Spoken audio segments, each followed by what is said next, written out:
see there's a couple of there's some websites I haven't up here that I could use as a guide throughout this interview. Farsight.org, mindmattermapping.org, remoteviewed.com. Are all these sites yours? Are you affiliated with all of them, or what? I do work for Farsight. I've worked with Courtney on projects for I think going on nearly a decade now, but it's not my website. The only website you mentioned that is mine there is the remoteview.com, and that's a big repository of videos, thousands of documents, thousands of remote viewing sessions, lots of testimonials. Pretty much anything you can find on remote viewings there, and people can have it all for free as well. Okay, and what about what's to do with the Mind Matter Mapping Project website? I'm not sure on that one. I You're don't on know there. that one. You're on Am there. I? Yeah, there's information about you on that website, so hard to All believe you right. don't know Yeah. about it. But yeah, that's the website, mindmattermapping.org. So anyhow, I'll guess I can use this as a guide, and also some of the other YouTube videos that are about you. I watched the one with Kerry Cassidy on Project Camelot, Area 51 in Tunguska. Courtney Brown was also on that. Okay. Yeah. I see you did a 4 hour one with Rex Bear on Leak Project. I never saw this. It was 2 years ago. It seems it's a lot of things here. Tapping into the universal mind, Inside Area 51, Secret Mars-based Yeah. Stargate Project. Well, I guess if you did talk about those, we can talk about them on this show. And with all due respect to Rex Bear, I think Absolutely. I can go into much greater detail on all those subjects than he can. But anyhow, I guess we'll start off with who you are. How'd you figure out you're a remote viewer? And after you give your life story from a primary source perspective, also carry on as a primary source by explaining what remote viewing is, what it is not, how it works, and why certain people are better at it than others. Okay. Wow, that's a lot. Okay. To start then, I've been psychic all my life. I was very interested in what I call classical psychic techniques from the age of 10 years old on up.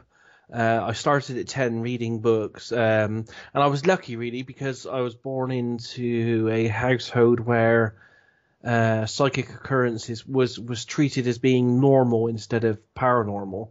My mother was a trained psychic and she was a clairvoyant medium healer, and she ran the local spiritualist church for a number of years as well. So that all that helped. So I always had a natural instinct for it and a natural interest, and because we had a big library of books at home, I was lucky enough to be encouraged into it. So I trained properly from the age of 15 to around about 21 in classical psychic techniques, and that was clairvoyance, mediumship, channeling, healing, tarot, and then divination using all kinds of things from tea leaves to sand readings. So I tried pretty much everything out there at one point or another. And until I stumbled across remote viewing, really, which I first heard about properly at a UFO conference in Leeds in when was that? 1992 it was, yes. I heard about remote viewing then, and I heard about these military trained remote viewers. That blew my mind, and pretty much since that time, I've dedicated my life to exploring everything to do with the subject of remote viewing. Okay, so well, that's about you, and now the science behind how it works. Is it all just a matter of realizing that we're infinite consciousness and space and time are illusions, and remote viewing is basically exploiting an exploitation of that fact of reality, and that's all it is? And if that is the case, why are certain people better at it than others? And what does one who's not good at it have to do in terms of practice and all the rest of it in order to become a remote viewer? Yeah. Okay. Well, we don't and you know, if your listeners probably don't know this, but the Stanford Research Institute spent 23 years, so from 1972 to 1995, officially studying and developing remote viewing, to the tune of I think it was $22 million, which was from military and intel contracts at the time. And even with their extensive research that they did during that time, they couldn't come up with a conclusive method that produced remote viewing and psychic abilities in people. We just don't know. The leading theory today is non-local non-local information, quantum entanglement. So we kind of think if you look at quantum physics, that all information is everywhere, non-locally in the universe. And as as psychics and remote viewers, we train ourselves to just focus on these very, very, and I'm talking very, very subtle impressions, really, really, really small that the normal person just doesn't pick up on. So over a period of years, we train ourselves to be able to pick up and then record these very subtle impressions on paper. But yeah, it's we do feel that the best solution for this at the moment, as it stands in science, is non-locality and entanglement. And anyone can do this. But of course, like any other skill set in life, like running, playing a musical instrument, doing martial arts, how you fully develop and how good you get does, in most cases, depend on how much natural ability you were born with as well. So training and practice would always help you develop your skills further, but you might not ever be, the number one in the world because you might not have that spark of natural ability to get you there. Yes, we'll get into that in greater detail in just a moment. But first, just a little side note here. Some people assert that the term remote viewing is kind of a bad misnomer. It's not remote because all you're doing is exploiting the fact that space and time are illusions, so there really is no remoteness.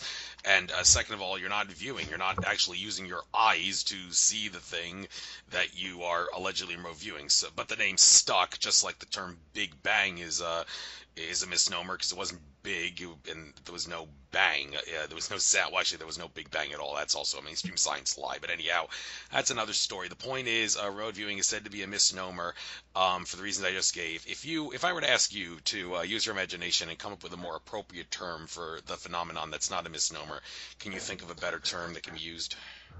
Whoa, that's a hard one. People within the remote viewing field have been trying to do that for the last 2 decades. They've been calling it all kinds of things like standard intuition, quantum intuition, matrix jumping, all kinds of weird things. I don't know really. Because of my interest in remote viewing, because remote viewing is just being psychic, but enshrouded in a set of protocols that are very scientific. What remote viewing has done for me over the last 2 decades plus is that it's made me more scientific in how I approach things. Although I'm still an amateur science person, my approach is more of a scientific nature. So if I had to come up with a new name for it, I would probably take a scientific feel towards this and have it something to do with quantum or entanglement or non-locality. But I don't know. Maybe something really boring like non-local information or something. I don't, I can't come up with something more creative than that really because we just don't know how it works at this stage. It's like pure magic to us, really. Yeah, well, some people who are really spiritual would say, how can you say it's magical? There's no magic. Magic, as Arthur C. Clarke would say, is indistinguishable from higher level technology, and this higher level technology is all in the consciousness. Well, that being said, I would like to get into the science behind this whole idea that soul equals consciousness equals quantum stuff. Well, is equals the right word for me to be using because some people like George Kafasilis have said that it's consciousness, even though we say we're all infinite consciousness. Well, no, that's not the end of it. In reality, consciousness comes from soul. Soul being best described as eternal essence, as many have asserted, and then that gets into the whole quantum thing. There was a documentary I saw on the History Channel way back in the day. This guy, drawing a blank on his name, he asserts that the soul does have some very, very strong correlation with how quantum stuff works. And I've heard you use the term quantum a few times already, so I'm guessing you think there is definitely something to it. But do you think, yeah, when it comes to deciding what soul and consciousness are and whether they have a connection to something, they do have a connection to some sort of quantum energy or quantum field or whatever. So for those that aren't really familiar with this, could you perhaps elaborate on where you get the idea that soul and consciousness have a connection to the quantum universe? Well, I mean, everything in the universe that we know of is made of energy. Even the seat I'm sitting in at the moment is made of energy. If you can look at it at a small enough level, um, and as far as I'm aware, energy can't be destroyed. It just changes form. So when we die, uh, it's just a case of us changing form and the energy dissipating into maybe another dimension. We just don't know yet. Maybe it's another dimension, another quantum field. There are rumors that there are, or theories that there are multiple dimensions out there. As things go, as human beings, we are pretty limited in what we can see with wavelengths of light and all that kind of stuff, and hearing. There's just so much stuff just out of our scope of seeing and hearing and feeling that is there and probably there all around us all the time that we just are ignorant to because we can't see it at all. But the soul itself, that's a bit too deep for me. Really, it's not areas I go into. Is the soul or consciousness a part of the quantum field? Does it go on forever? I believe it does from what I've experienced, but I would like to say that I've probably seen no proof for its existence to date. All these people talk about reincarnation, for example, and people having cases of reincarnation. As a remote viewer, I can get the same information that someone that claims that they've had a reincarnation through just standard remote viewing, because all information is out there for us all to tap into anyway. So I'm not sure if reincarnation cases that I've seen so far prove anything to me that the soul moves on or the soul comes back. It's just a belief that I have. I have seen no hardcore proof for it so far. Okay, and for those that are listening and wondering, yeah, we'll eventually get into the specific things that you've remote viewed and what you've seen and whatnot. But I need to set the tone for that, but the whole science behind how this works and all the rest of it. And you mentioned quantum entanglement, the whole spooky action at a distance phenomenon. I'm not going to blab away explaining what that is. Most of the listeners probably know anyway. But what I have theorized, and some people who've heard me say this say I think you're onto something. The phenomenon that we know of as synchronicity, which is basically a coincidence that was meant to happen. Of course, there's no such thing as a coincidence. Everything happens for a reason, but synchronicities, is a coincidence magnified, if you will, if that makes sense. And I have so how does synchronicity work? What's the science behind how it happens? Well, look at spooky action at a distance, quantum entanglement. It doesn't matter how far the things are; they can vibrate instantaneously. The particles can, I'm thinking that whatever it is that enables the information to reach those particles to make them vibrate instantaneously is the same thing in science, in reality, the same thing that allows for synchronicities to happen. I can't prove that, but everybody who hears me say that says, I think you're onto something. I think you're onto explaining how synchronicities work. You explain how spooky action at distance works, then you understand how synchronicities work. Do you agree or disagree with my theory there? No, I totally agree. And I think a lot of people out there that I see trying to make it a lot more complex than it actually is, and I think it is just something as simple as that everything in the universe at some level, and I think, and to be honest, I might be digressing here a little bit, but I think when George Lucas made the Star Wars films with the Force, he borrowed from religions. I think he's onto something there. And there are books about this calling the quantum field the Force or the field. I do believe, because I've also practiced this with martial arts and Qigong and Tai Chi. There is this invisible force or field or some kind of interconnectedness that does flow through humans and probably other life forms on the planet as well. There is this underlying force or field that seems to permeate the whole of the universe. And, we can just tap into that and it does amazing things. And just having the intent or the thought in your mind, we found can kind of almost pinch and then pull other parts of the quantum field or attract them to you. And people have also wrote books about this, the theory of attraction and all that kind of stuff. So I totally believe that all that happens. Because we found when scientists did the research on remote viewing that dependent on the mental attitude and the intent of the person that's doing the remote viewing and the scientist studying the remote viewing, you get different results dependent on what those scientists and what the remote viewer want out of it and what their states of mind are as well.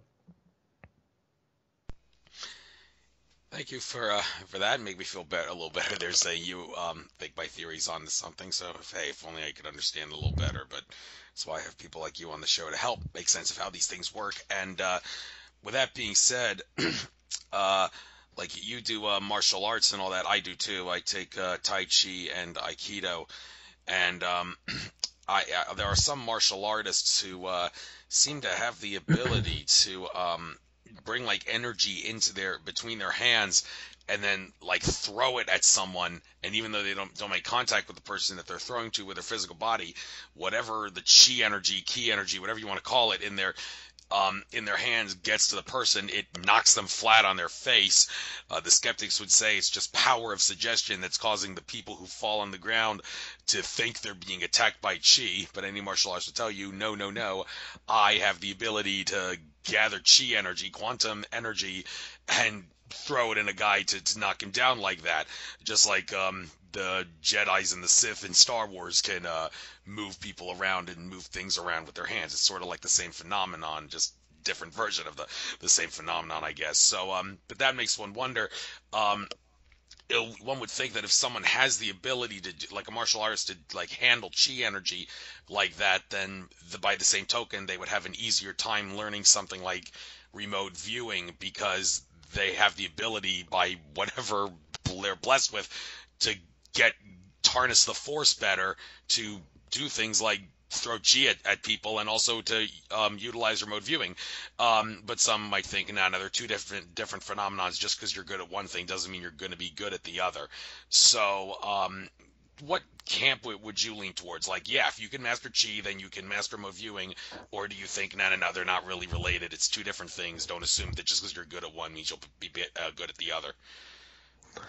I think they're definitely related. And as far as I'm aware, the SRI studies when they study all this, because back in the early days, in the early 70s and then moving into the mid 80s, Stanford Research Institute, when they were looking to studies on what made the best remote viewers, they did all kinds of tests imaginable on the trainees that they could get hold of. So it was all the mental tests that they could find. They tested every single part of the body and its structure to try to find what would make or what makes one remote viewer better than the other.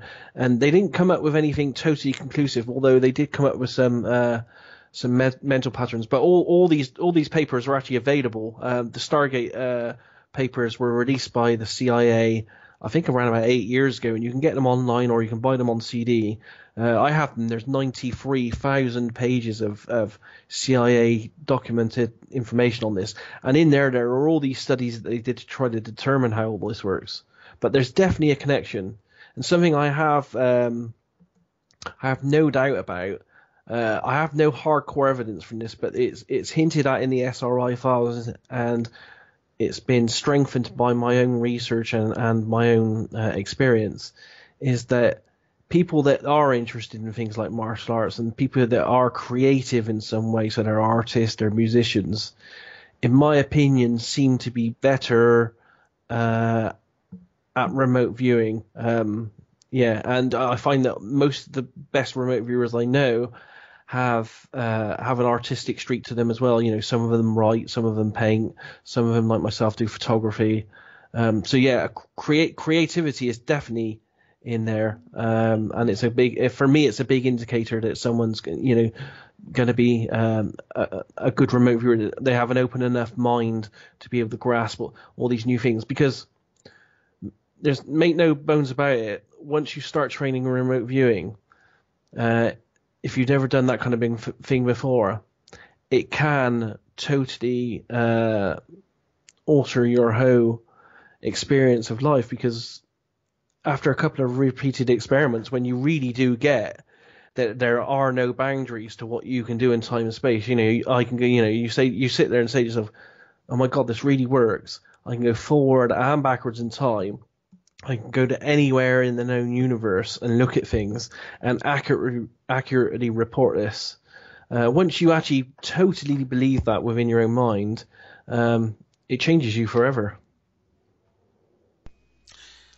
No doubt about it. And well, practice makes perfect with a lot of these things, but when it comes to practicing remote viewing, um, well, how do you go about that? Well, there was well, I'm sure it's still up, the documentary that was on the UFO, the Disclosure Network YouTube channel. Well, back in the day, it was called UFO TV Studios YouTube channel, and documentary about how to learn remote viewing. Basically, the guy who instructed how to learn remote viewing. I believe the process. It's been a while since I've seen it, but it was something like get a paper and without thinking, without worrying about anything, without like clear your mind and just draw on the paper. Whatever comes out, comes out. And then after you draw something on the paper, I don't remember what the step was after that, but I presume that you have seen remote viewing instructors tell people something like if you want to learn remote viewing, you gotta like just let your hand, your expression, express yourself on the paper, and then I get well, like I said, I don't know, but I think it has maybe it has something to do with perceiving what you draw on the paper as something out there, and then like try to remote view the thing, and eventually you'll become a better remote viewer than you were if you didn't do this. But do you know exactly what this exercise is that I'm talking about here, and how does it work? Yeah, I know that very well. First, I will say though that you don't have to do it the way I do it and the way you just described. There are people out there that just what we call natural remote viewers. So they don't use a formalized method. But what you just described is probably an offshoot of the military training, because what happened was the military went to Stanford Research Institute and they tasked them with coming up with a trainable method to teach people that weren't showing previously any psychic skills how to be a little bit more intuitive and, how to develop their intuitive ability. So SRI came up with this method and it was created by Ingo Swann, he's deceased now, but he was at one point the world's most tested psychic. I have his CV and I have all his records, and he did well over 1 million trials for various scientific labs around the world. So he came up with this method. It took he worked from 1972 to 1986, but he primarily worked on this training method from around about 1977 to around about 1986. And they came up with this method called controlled remote viewing, abbreviated to CRV. And what it essentially is a 6-stage process. The viewer, or the remote viewer, sits at a table. He's not in a altered state or anything. I'm perfectly aware as I'm doing remote viewing. I just sit at a table with a stack of white paper and a pen, and one by one I move through these 6 stages. And it's very simple. If I put it simply, the first stage is what we call initial contact, and that's essentially just doing an ideogram, which is basically a doodle. Then I move to stage 2, and in stage 2 I just that's sensory details. So I just, write down a few sensory things about the target, what it tastes like, what it would sound like, what it would be like if I touched it, if I ran my hand over it, what that would feel like. Then we move to stage 3. In stage 3 we go into a bit more advanced sketching, so we try to sketch the target from any angle. Then we move to a stage 4 where we draw a matrix and then we write words in columns. So we try to then to break it down into a bit more detail, bit by bit, about the target, and record a lot more detail. We then move on to a stage 5 where we analyze some of those data bits in a bit more detail and try to squeeze that little bit more information out of it. And then if a remote viewer makes it to stage 6, they then sit down with modeling clay, bricks, or whatever else they want to use. There are no rules on this, and they then try to construct a 3D model of the target site. So all in all, it's a very formal 6-stage process. We have lots of rules within it where we have to write things at certain pages on the page and all this kind of stuff. Very regimented, but at the same time, it's very creative as well, because you start with a doodle, you move on to sketches, and then at the last stage, if you feel like it, you can create models. So in itself, it's a very creative process. But yeah, it's 6 stages, and it came out of the military, came out of SRI. They used it to great effect, and now it's pretty much released into the public domain, and it's in many different forms of methods, usually with 3-letter acronyms. Okay, thank you very much. And You mentioned Ingo Swann, but I want to give a little bit of a history lesson here on some of the other people remote viewing. I presume you're kind of familiar with them. I mean, you even spoke with one simultaneously with Kerry Cassidy, Courtney Brown. No, not the Courtney Brown who used to play for the Penn State Nittany Lions football team, who was the #1 overall draft pick in the NFL draft many years ago. That's a different Courtney Brown. This is the remote viewer Courtney Brown, and he's seems to have very big prominence in the remote viewing field. For those that aren't familiar with him, who is he and what did he do? What does he do compared to other remote viewers that makes him so prominent? And are there any other remote viewers who you would recommend people look at the work of if they want to learn about the phenomenon more? Yeah, Courtney Brown runs the Farsight Institute, and he practices a method which is kind of like an offshoot of the method I just described, which was CRV. So he learned his method off of one of the people that was trained in the military, and then he made some changes to it and changed it and called it his own. And he uses one called SRV now, which I believe is called Scientific Remote Viewing.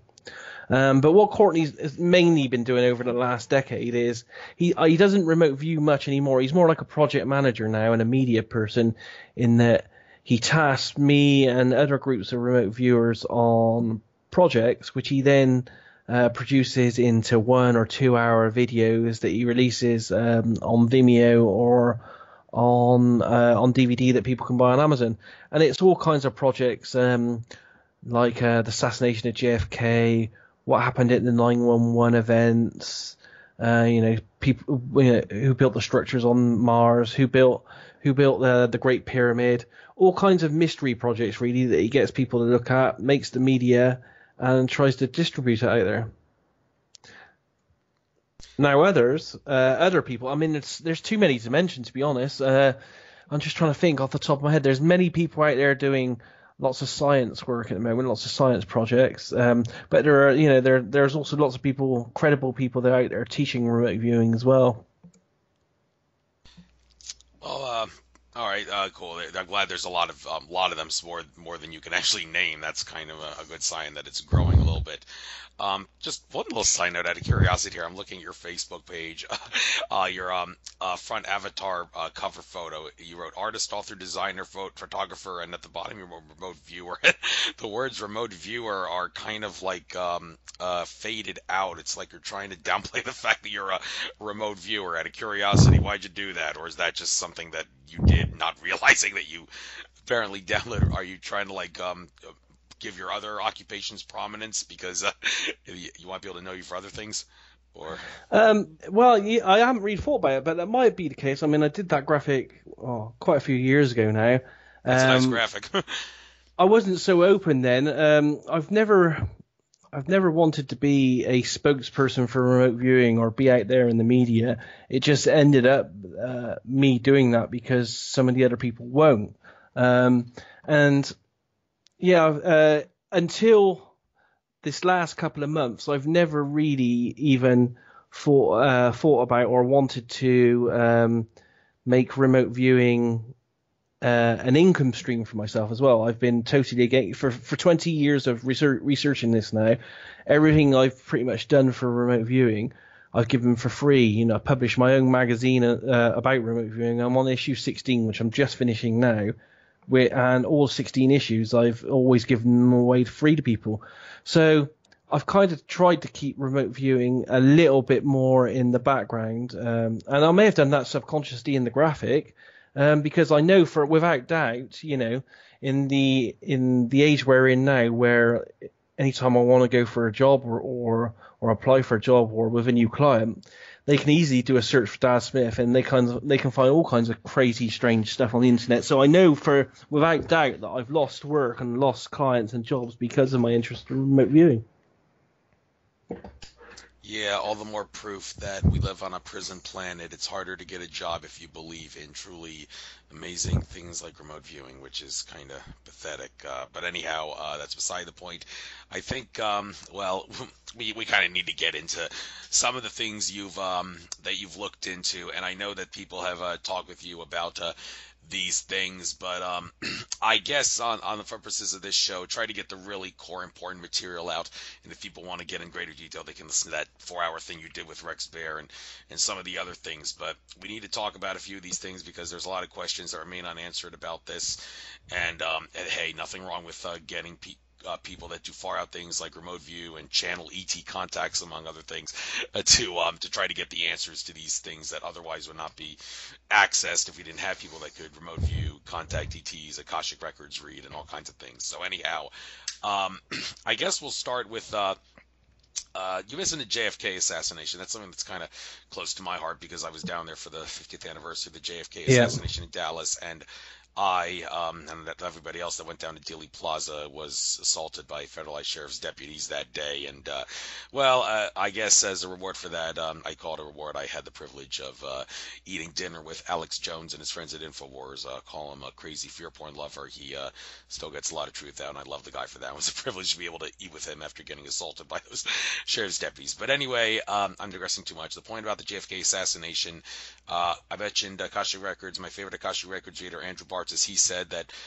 when it all comes down to it, JFK killed himself because he had made a soul contract with the bad guys, and by doing all the things he was doing as president, he had violated his soul contract with the bad guys by trying to be a whistleblower president and all that stuff. So when he had died, that the bullet to the head was basically nothing more than an unintended consequence of the fact that he had to die at that moment because that was the punishment he needed to receive for violating his soul contract with the bad guys. And interestingly, in my first interview with Ted Marr, he was channeling JFK on the other side, and I asked JFK, how do you feel about the fact that you actually killed yourself by violating the soul contract? And well, people are free to listen to what JFK's response to that was. He said nobody's ever asked him that until now. But anyhow, also the alleged bullet that killed JFK, based on all the evidence, it appears that it came from the sewer thing on the side of the road. That's what I also believe. So, what did you see regarding the JFK assassination?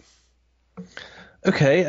Well, first, I will mention that if anyone wants to watch that, there's a great video that me and another great remote viewer, Dick Argyle, created and put on YouTube for people to watch for free. It lasts about 40 minutes, and I think it's had a couple of 100,000 views. And it's called "The Moment JFK Died." What I saw, and bear in mind this going back a couple of years now that I'm trying to remember this, I clearly saw an assassination of a man in a car with triangulation of shooting, one from the front, one from the rear, two from the front, one from the left, one from the right. And then what happened was, this wasn't part of the project, because the project was originally for Courtney Brown as a project about JFK. But what he didn't do in his 2 hour video, because he didn't have time, is he didn't put any of the details, because I went a bit off track when I did the JFK target, because I knew it was someone being assassinated or at least shot by a fast moving object. I then decided for the first time to follow that life form as they transgressed from one state of being to another. So I essentially followed that person as they moved into the afterlife and described everything that happened to them, their state of mind, and all that kind of stuff. And all this kind of stuff's recorded live on video as well. So it's all remote viewing that's done on a whiteboard, live in front of a camera.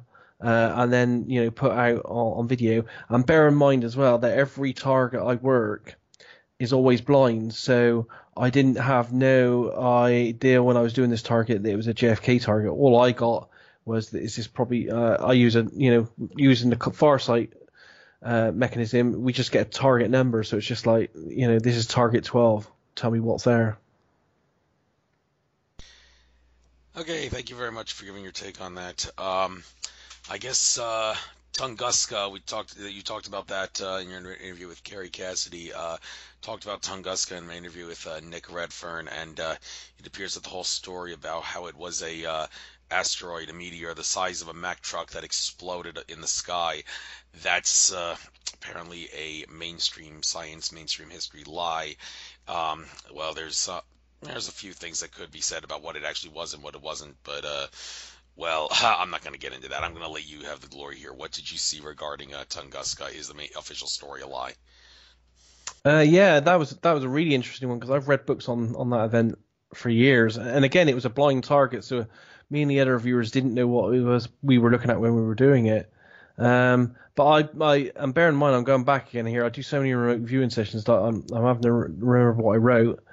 If I remember correctly, I do remember describing a manned vehicle that was moving through the air that something happened to it high in the altitude, and it disrupted its drive motor or something, and the life forms on board knew that they were going to crash, and they advertently moved or directed the descent of the object or craft to a less populated area, and then they purposely took their own lives and destroyed the object or craft because they didn't want any parts of it to be found and so on. They didn't want to disrupt or interfere with the local life. And not only me, I think the other viewers all had a consensus on this, that it was definitely a manned craft from higher in the atmosphere that came down and it exploded. What about the thing that Ancient Aliens has asserted that maybe some sort of cannons that were in the ground around the Tunguska area blew up the thing by firing something in the sky that blew it up? Is there anything that resonates with that, or can you not say? To be honest, I do so many targets, they all start to blend into one after a while. And it's going back a couple of years now, I think, on that one. So I don't remember. And bear in mind as well that as remote viewers, if we had 3 remote viewers working this one target, although we will overlap on the general areas of the target, what we find with teams of remote viewers that do a target is, and no one knows how this works, is that somehow there's a mechanism underlying all this that seems to send each remote viewer in a slightly different direction so that the majority of their work doesn't overlap, and they all get separate components of the target that have equal value. And in my data, I didn't have any extra detail about anything that was shooting at the object, not that I remember anyway. So it may have been picked up. Some of that stuff may have been picked up by the other viewers, and I tend to not comment on what other remote viewers have in their sessions, because I can only really comment on what I got personally, really. Right, and all right. I need to digress for just a moment. You say you don't really want to make any money at remote viewing. Well, why not? I know people that have spiritual abilities it's the only job they have, to use their spiritual abilities to like heal and clear people. There's nothing wrong with charging a fee for that. It's the only job you got. So you wouldn't feel comfortable with saying, I'm going to start a remote viewing business. You want me to remote view something for you? I'll charge you X amount of money for it. What's wrong with that? I mean, anyone who says you're doing it for the money is so left brain and closed minded they can't think of any other reason why you'd do it. And there's lots of reasons why you would want a remote view, I'm sure. So, are you suggesting people need to feel guilty if they make money off remote viewing? I mean, No, not at all. It's just the way I've felt for the last I don't know 30 odd years. I've been doing this in 23 plus years of remote viewing. It's just I haven't at this and until very recently I haven't wanted to or needed to really charge for it. People have been trying to force me down that road, and I've never wanted to do it. But it was only a few weeks back that I was looking at, because I'm a designer in life, and the design field, like every other technology-based field, is completely changing, and the work is drying up because technology is replacing everything we do. I've sat down as a designer thinking, okay, I'm going to have to look for a new career here because It just isn't going to work for the next 20 years. And it was only then I thought to myself, well, I can either go out and get a stupid job stacking shelves or something like this wherever I can get money, or I can use the ability that I've been honing for the last 30 years and try to at least make a decent income off it. So it was only recently, this last few weeks, that I decided, okay, I've put off everyone so far, and I said to them I won't give any training. And I've reversed on that now, and I thought, okay, and it's not only the fact that I need a bit more of an income as well, and I've decided to change that. I've had a general look at the remote viewing field. I'm in good contact with everyone within the field really over the last 2 decades, and so I can see an overall state of remote viewing as a community. And I'm a little worried that although there are trainers out there doing a good job in training people around the world, there don't seem to be enough, and there don't seem to be enough remote viewers coming through with a solid, incredible ability that people can task targets to. So not only is it making a small bit of amount of income now become a concern of mine that I'm going to do, and I have no problems with that now, but there's also a great need for really good teams of remote viewers, because I can probably count on the fingers of both hands the amount of credible, reliable remote viewers in the world that I would be able to target projects to. And when you think about the probably tens to hundreds of thousands of people that have been trained in this, that's a pretty poor amount of people that I can use as a resource.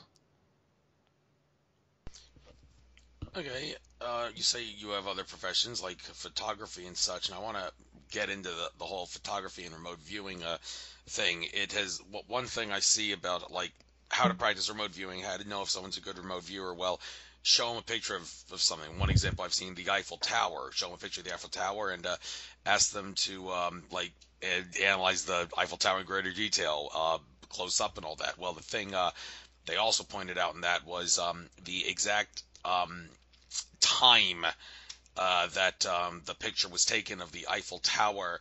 If they try to remote the Eiffel Tower based on the picture that they were shown, what they will see when they remote view will be at the time that of the picture in question that they're looking at that made them do the remote viewing. We all know time is technically an illusion, but if you try to if you're forced to use time in the 3D sense, then the remote viewer will be able to analyze something in the exact time in the third dimensional sense of time, like the 24-hour day, and if you know what I mean. Yeah, that's how it works. They will actually, if you show them a picture of something and they try to remote view it, they would remote view the exact time of the thing that they're seeing. Does it always work that way, or is that only in certain cases where that's how it happens? That's only in certain cases because in a way of like how you're describing, you wouldn't show the person the target up front because the remote viewer never knows anything up front because it's all hidden. But what you would have essentially is you would have a photograph to be used as feedback when the project's over, and you would have that sealed in in an envelope or something.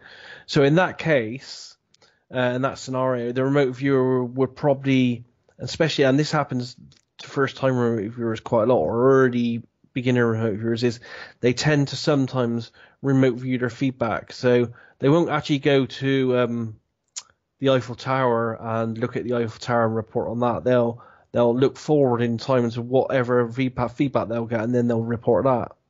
But the best way and the way I teach people and I promote how to do targets is if I'm working with a client or a project manager, the project manager will get a piece of paper and they'll write or type on it the name of the target.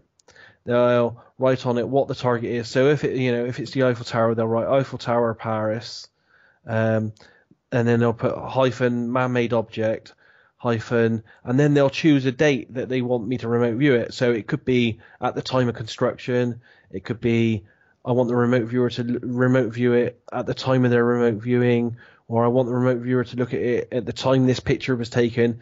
And also within this envelope, they'll seal a little picture, to be used as feedback, so that when you see the remote viewer's data, which may be 20 sheets of pages of sketches and words, you have a picture there that you can look at against it and then gauge its accuracy.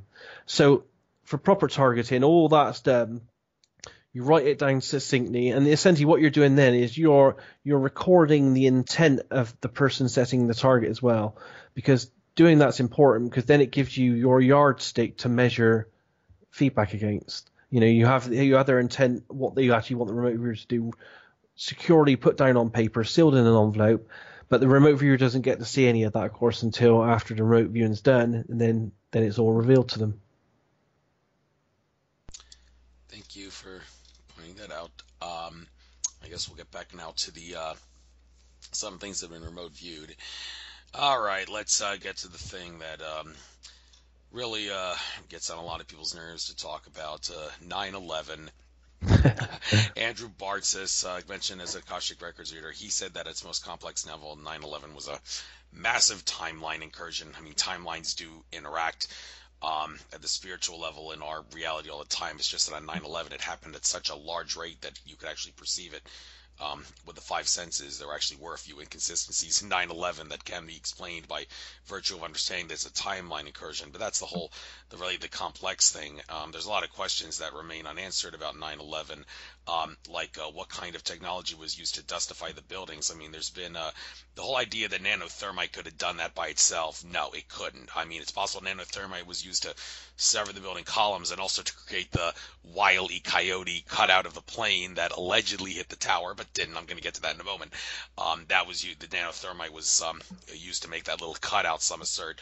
Also, the what kind of technology was used to create the holograms of the planes? Yes, the planes were holograms. That was not a real plane that you saw hit the South Tower. It was a hologram of a plane.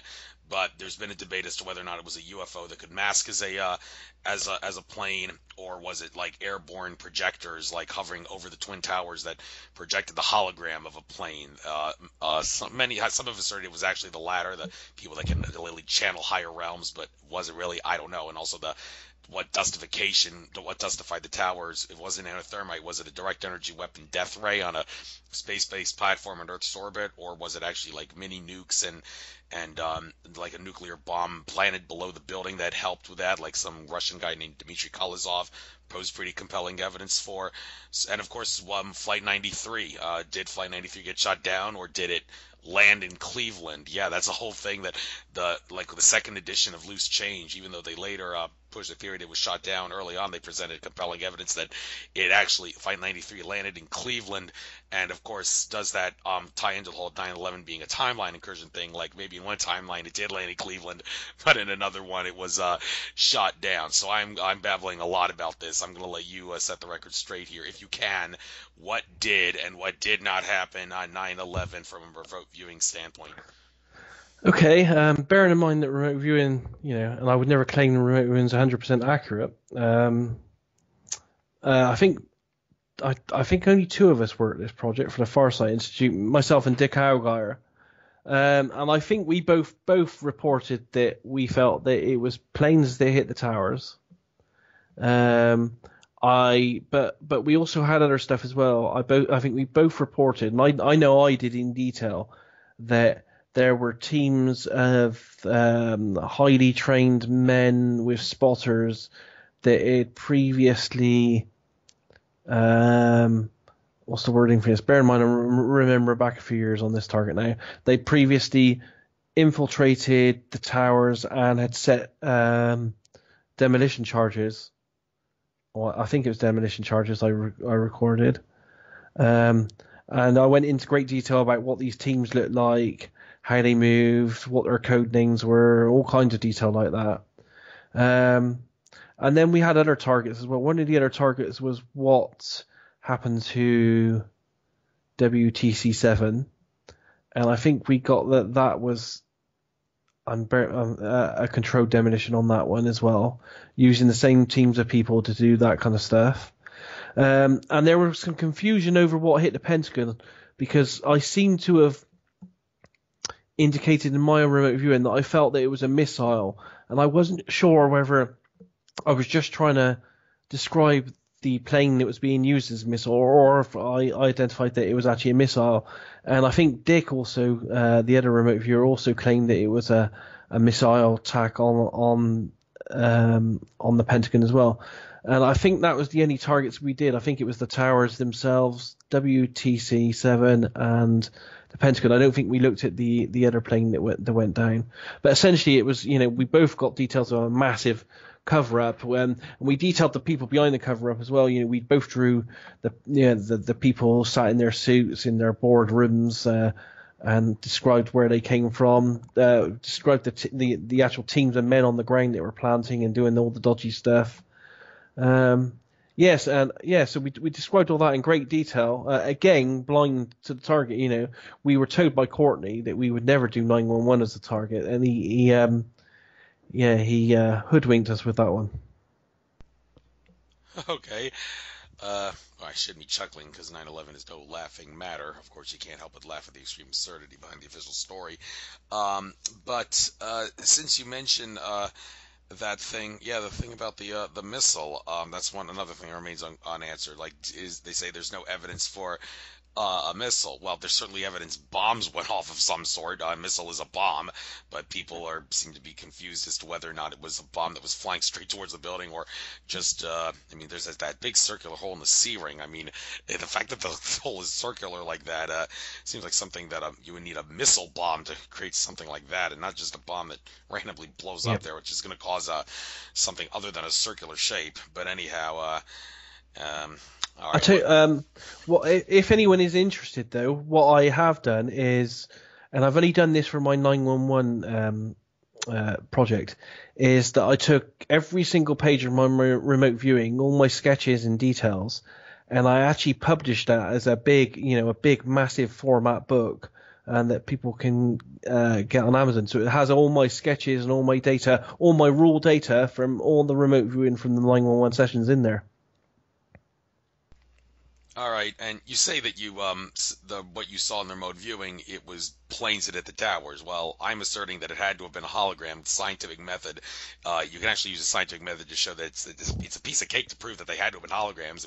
The plane doesn't actually slow down as it enters the tower. It travels at the same speed as it goes into the tower. That can't happen if the objects have mass. It would slow down as it hit the tower. And not only that, John Lear made it very clear that nobody can fly a plane into a building. It's actually planes are designed not to be able to fly them into buildings. That's why runways are so long and wide, because they're designed to be landed on long ride runways. And the speed that the plane was traveling into the South Tower, you can calculate the speed if you know how high the tower is, where to hit, and measure the time it takes from one point on the ground to another for the plane to travel. If you know the distance between them, John Lear made it clear it's impossible for the plane to be traveling at the high speed that it was at that altitude. It has to do with resistance and drag and all that, but that's kind of beside the point. My point is, well, even if it truly was the hologram of a plane, is it possible that while you're remote viewing it, if you didn't consciously think that or be aware of that, you would still perceive the thing as being a real plane, even though it may have been a hologram, which I assert it had to have been based on the scientific method proving it. That's definitely possible, but I'll go one step even further than that.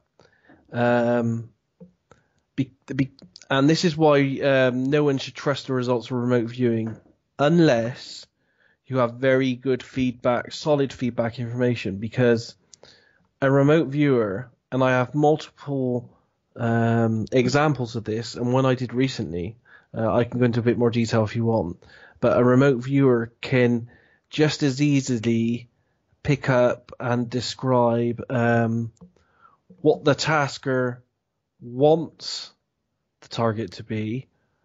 We can also pick up global or universal theories that people will come up about the target.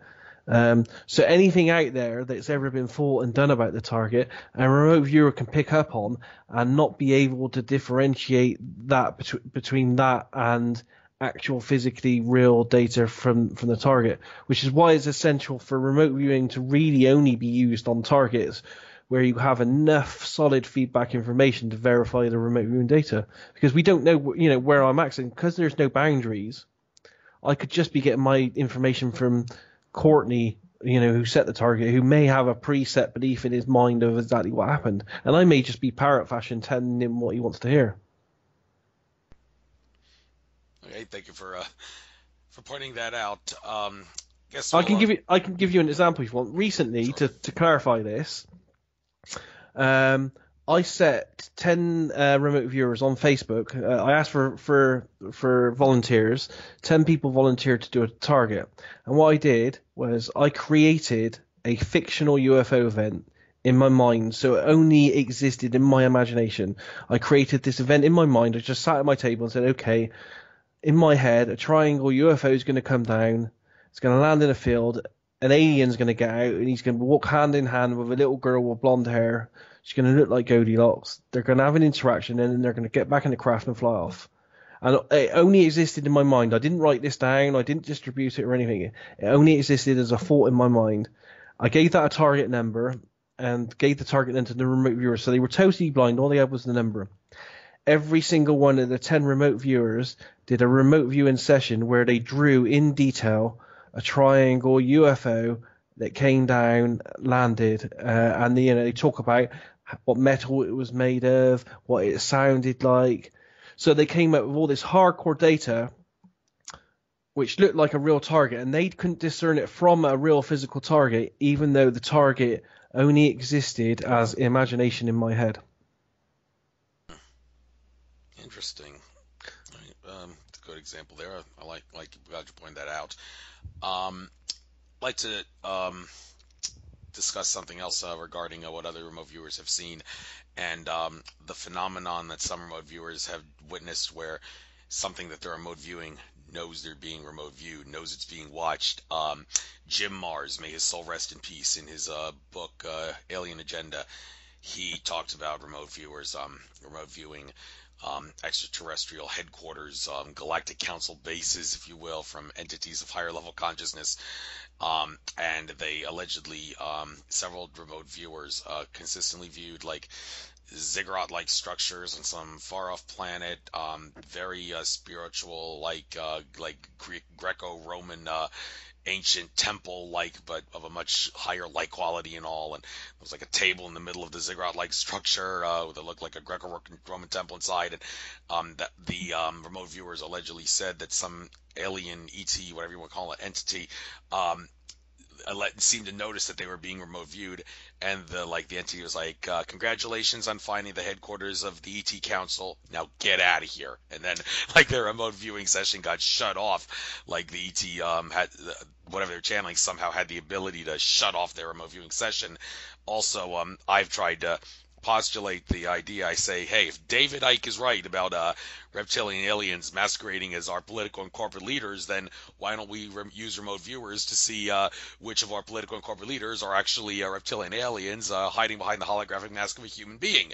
And some people said, well, the problem with that is the reptilian aliens would know that they're being remote viewed the moment you saw them, and they would be able to shut off their remote viewing session instantly, just like the ETs I mentioned earlier in the benevolent ET Council could allegedly do.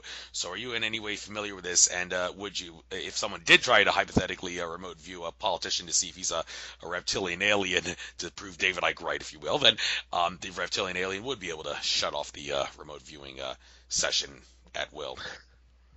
I've heard the stories, and I have encountered something once like that myself, but it was not within remote viewing. It was within classical psychic techniques. But the problem with it happening within remote viewing is there's no feedback. There's no way. If someone says I went to the moon, or I RV'd the moon, and while I was there, I saw a grey alien that sat on a bed, and it saw me, and then tried to have a conversation with me. That's all good, but because there's no feedback available on that, there's no way to scientifically, there's no way to assess that remote viewing data from that remote viewer on its level of accuracy. So I've heard people have those kind of encounters, but because I'm a bit more science based in my approach to remote viewing, and lots of my projects are on weird stuff like aliens, who make constructed pyramids on Mars and talk to aliens there and all that kind of stuff.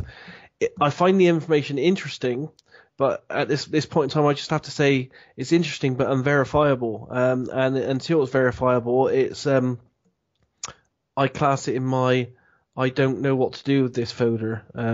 That's all I can say about it, really. I'm afraid. Okay, another thing about I don't know what area of expertise you have on this, but hey, it'll make for good conversation. Got to help understand the nature of reality by asking things like this. The phenomenon of alternate timelines and the extent to which a remote viewer would or would not have an easy or difficult time looking into it. Hypothetically, when I talked with Andrew Bartzis, he actually told me about an alternate timeline where I didn't get cut from my baseball team in 10th grade in high school. I shouldn't have gotten cut. I was playing pretty good. The coach just thought I'd be a distraction because everybody liked to joke around with me. But that's beside the point. The point is, in that alternate timeline where I didn't get cut the baseball team in 10th grade, I would have actually played well enough to have become a member of the Philadelphia Phillies Major League Baseball team. And interestingly, I found out that Pete Incaviglia, the greatest slugger in college baseball history, who I had an obsession about for reasons that I couldn't understand, and also Lee Tinsley, who fouled off a baseball at a Phillies game I went to in 1996, that I happened to be the lucky recipient to catch. Well, actually, I didn't catch it. The old man who got it next to me decided to give it to me. So why Lee Tinsley? Well, it turns out he and Pete Incaviglia were assistant coaches on the Phillies team that I played on in that alternate timeline. Now, if I told you or anybody else told you something like this and asked a remote viewer like you, do you have the ability to remote view this alternate timeline? Would you say yes, or would you say, well, yeah, but the catch is it's not as easy because it is an alternate timeline that's independent of this main timeline that we're on, so it would be harder for me to remote view that. Well, what would your take on alternate timeline remote viewing be? Yeah, Courtney's the one to ask on this. Really, he's very into his multi dimensions. I I have to be honest and say I just don't know. I mean, I know that through my skills of remote viewing that there is nothing I can't remote view. There doesn't seem to be, and the research has shown this as well from SRI in the 23 years they looked at this, that there doesn't seem to be anything that can hinder or stop a remote viewer going or doing anything. So it's possible, but again, because I'm very science based on this, if I was tasked to remote view someone's alternate timeline and I came up with all this stuff, again, how would you verify it? That's the whole thing. See, everything we do in remote viewing is different from the classical side techniques because it has what we call protocols. One protocol is that nothing's allowed to be spontaneous, so everything we do has to be a project that's discussed and it's going to happen. The second thing is that the remote viewer has to be blind, so he's not allowed to know anything about the target up front, and he's not allowed to have anyone that knows anything about the target in the vicinity or talking to him or communicating with him when he does his remote viewing. And then the third thing is all data has to be recorded. We do that, we write it down or we record it on video. And the final key part is to assess the accuracy and to tell if anything intuitive actually ever took place. There has to be a level of feedback to gauge accuracy. And then a lot of the targets that are given to us as remote viewers, it's very hard to get people to understand, what this level of feedback is. So looking at multiple universes, yes, I think I probably could. The only problem is how do we verify what I tell you? And now we can go on my track record. We can say, okay, well, Daz, over the last 20 years is, over 80% accurate 80% of the time. So this should be no different. So we could use that as a yardstick to measure a little bit, but it's not a complete scientific way of measuring. So yeah, it comes down to feedback. Really, I'm sure I could do it. I'm sure I can do anything out there. It's just how do we gauge how accurate I am as a remote viewer? Yeah, and well, you mentioned Courtney Brown's the one to ask about this spiritual stuff. I mean, I also wanted to ask different dimensions and densities. Like we're in the third dimension. Some people use the term density. I'm not going to get into what debate as to whether or not they're the same or not the same thing, but anyway, 3D we'll call it. That it has been said by consciousness and spirituality experts that all the dimensions, be there 12 dimensions or 22 dimensions, whatever number people have given, because everybody has a different layout of how the universe is structured. It's a matter of perspective and point of view. They say all the dimensions are here simultaneously. It's just that we perceive the third dimension and also the second and the first much more prominently, but the other ones are still around us. And if that's the case, then one would think remote viewers shouldn't have any more difficult, more or less difficult time or easy time looking at those other dimensions and what's in them, if you Yeah, will. yeah. But is that not necessarily true? Would it actually be a little harder because we're not used to that dimension because we're No, naturally. I think you're right, and I think if they exist, I think as a remote viewer, because there doesn't seem to be any boundaries on what we can do and where we can go, I think I could probably access them. I think, and to be honest, we might already be doing that. You know, we might have instances where a remote viewer might be off target, and this gets more into what we do with the predictive stuff because we have found that remote viewing of the past and present we can do we can do really accurately. Um, but as we try to move and do predictive targets where we're looking into the future, then the accuracy rate for all the remote viewers drops significantly. And that might be because there are multiple dimensions or multiple instances in the future that just haven't collapsed to a single point yet. So yeah, I do think as a remote viewer, and we can access and record the different dimensions, and we might already be doing so, and that might be why some remote viewers might be sometimes recording wrong information. You know, it's hard because this is all exploratory what we're doing here, and we don't know the mechanism that underlies it all. Um, it's very hard to determine just how far a remote viewer can go and just how far they can access. As I described with my recent experiment, where literally the remote viewers were in some way tapping into my imaginative thought, wherever that lies. Where if is that in my head? Is that in the matrix of non-locality? I don't know. Is it in another dimension? All that information. But yeah, there doesn't seem to be any limitations, and yeah, that's pretty much it on that one, I think. Okay. Yeah, the whole thing about the future being kind of fuzzy. Well, yeah, even Yoda made that clear in Star Wars when Luke asked him, "Will Han and Leia die?" And Yoda said, "Difficult to see, always in motion. The future is. That's the way it works in real life." You mentioned earlier you think George Lucas was onto something with the Force. Well, let me take it further. Star Wars, in many ways, was a fictionalized version of what happened in the Orion Wars. If you and your remote viewing friends are ever looking for something to remote view, why don't you remote view the Orion Wars from many eons ago and see if how many correlations to Star Wars there are in that. George Lucas was no fool. He knew the name of the tune and how things really happened. But how things really happened. Let's get into that with some of the other things that remote viewing has talked about. I don't know how much of an expert you are on this. This is a Far Side Institute thing. Great Pyramid of Giza, the mystery solved complete version. Maybe I'll watch this someday. The thing about the Great Pyramid of Giza, it seems like there's different. It could have been created for a whole slew of different purposes, and all seem to be equally valid. The Akashic Records reader Andrew Bartzis did once say that the pyramids were created 803,000 years ago. Make of that whatever you will. But the thing is, like, what are they used for? There's the Pyramid Code documentaries by Carmen Bolter talking about how they were basically energy beacons that shined in the water from the Nile, which was a lot closer, as like Robert Bouval has shown. Like the water helped to generate the things and all that to make them shine. And there's also the take by Christopher Dunn that they were used as nuclear power plants by hydrochloric acid solution and hydrodized zinc down the shafts, and they reacted. And there's evidence for that. And then there's other takes on what the pyramids could be. And well, I'm thinking that they may have actually been created for multiple purposes, and so all these people are right. But that raises the question: how did the people who created the pyramids, how did they know that the pyramids would be used for all these things? And not only that, I mean, if it is true that the pyramids were created 850,000 years ago, then Robert Bouval, who's known for the whole thing about 10,500 BC, the pyramids, the Sphinx, that's all Orion, and the Nile is the like the Milky Way and all that, the layout. Well, I mean, did the people who actually built the pyramids 850,000 years ago, did they know that in 10,500 BC the pyramids would align like that? I mean, we're going off the deep end here, but my point is a lot of take on what the pyramids could be. It seems like they could could be a lot of things. With this being said, do you think maybe if the whoever made this video, I haven't watched it yet, maybe they have their take on what the pyramids are, but would you say, well, you got to do a more remote viewing because the evidence shows the pyramids were used for multiple things? What's your take on this?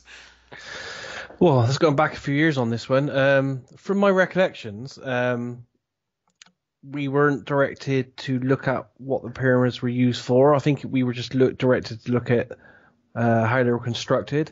And I do remember detailing that about how the blocks were levitated by some kind of fluid energy that was kind of shot out of some kind of stick-like device. So I do remember talking about how the blocks were levitated in place. And bear in mind, all this was again blind. But both I and the other remote viewers detail about how we were looking at a large pointed structure that was being made in the deep past. And I do remember detailing the life forms that invoked or gave this technology, and that they traveled over a vast distance in a craft from far away, and it was a craft like a ship type thing. It was moving on these waves of pulsating energy, so it was moving a bit like a ship would on water, but it was moving over vast different distances and stuff. So I do remember lots of stuff like that, but I don't think we went into detail about why the pyramids made, because as remote viewers, you see, we're kind of taught to stick to to follow the directions that are hidden and secretly written down on a sheet of paper for us to follow. And I don't think it was why is this made, it was like how was it made. Well, since you mentioned you did see something about like the creators and all helped create it, George Kavasilis, he's yet another person who's opened up a whole can of worms on this issue by saying he asserts that I talked to him about this. He didn't show any signs of deceitful body language or anything in my session with him. He said I know what the pyramids were used for because I was there in one of my past lives. I was part of the group from Orion, well, I mean not just Orion, but other parts of the cosmos that put the pyramids on the Earth in order to anchor the male energy of the Orion system to the Earth. And well, that's like I said, that opens up a whole can of worms about what the pyramids were used for. He also said he went to the king's chamber of the pyramid. You would lie in that sarcophagus thing, and the energies of the four elements represented by either the four corners or the four sides of the pyramid would intermingle with you and then go out the capstone, which is no longer at the top of the pyramid. So but he says it was used to anchor the energies of Orion, the male energy specifically to the Earth. So you were talking about like trying to remote view the people who did this and like the purpose for this. Does any of this ring a bell out of curiosity? Yeah, definitely.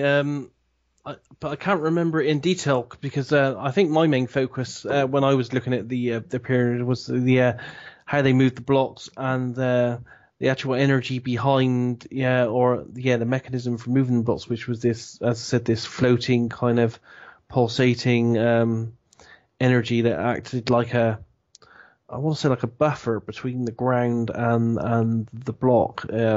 Because it was, I do remember because the thing about remote viewing you see is as you described earlier when we first started talking about this, as a remote viewer, I'm not when I'm doing my remote viewing session, I'm not seeing pictures in my head. It's amazing as a remote viewer because what you can do, you can say to yourself in your head, okay, there's this thing happening in front of me. What does it feel like? And you can like essentially try to put your hands into a scene and you instantly kind of know what the texture and feel and the density and shape and volume of whatever this remote target is. You kind of know this as subtle thoughts in your mind.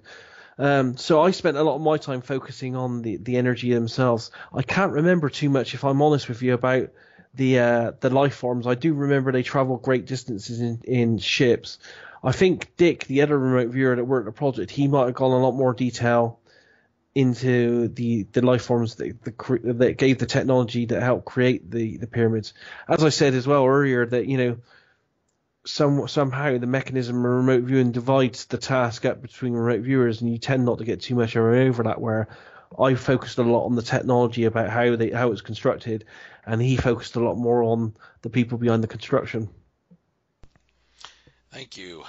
Let's go to something more recent. I see on the Farside Press YouTube channel There's a video about half an hour long that was uploaded 3 weeks ago. Moses Beyond Exodus. It says Daz Smith target reveal. Okay. Well, there's a picture of the Ark of the Covenant in the cover photo for that video. Yeah, Well, I want to get into this. Now, the whole idea of Moses. Well, some people like David Icke assert there never was a Moses. It's all fictionalized, just like everything else in the Bible, he asserts. But some say, well, no, Moses did exist somewhere. Every thoughts manifest into reality. So, if people of the Christian and the Jewish faith believed in things like Christ and Moses and all the rest of it, then, well, yeah, they all have to exist somewhere in some reality. And I guess I could ask remote viewers if who are listening out there, if maybe you could help remote view those realities and explain how they work. That would be really nice for people like me who need to understand the nature of reality. But anyhow, I'm digressing. About Moses specifically, there's the well, what was Moses and what wasn't he, and also Akhenaten, the misunderstood Egyptian pharaoh. There seem to be a few correlations between the story of Moses and the story of Akhenaten. Well, are they just like? Is it possible that people who created Moses, if he's all fictional, just borrowed a few things, or I don't know? Is there another explanation for that? So, and well, the Ark of the Covenant, where is it?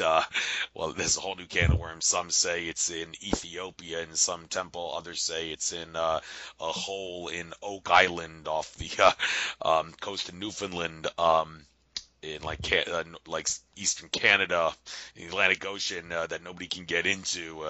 So well, they can't both be right. It's got to be if it's somewhere. It's not in both places. So all right, I've babbled long enough. Who was Moses? What wasn't he? Any connection to Akhenaten that you could think of? And have you looked into the Ten Commandments and the Ark of the Covenant anyway? yeah, that was to be honest, it's the newest project, so it's kind of fresh in my mind this one, and it was quite a shock. Again, we worked this blind, so all I had with this was the information that this is Target 20. And I didn't get to know what it was until after I'd done all my work, and apparently it was 3 different targets in one on this. And one of the target was the remote viewer will remote view the historical person known as Moses when he was first given the Ten Commandments. The second target part of this was to remote view the Ten Commandments that were given to Moses. And then the third one was, I believe that I did was to experience one of the 10 plagues that was brought down upon Egypt.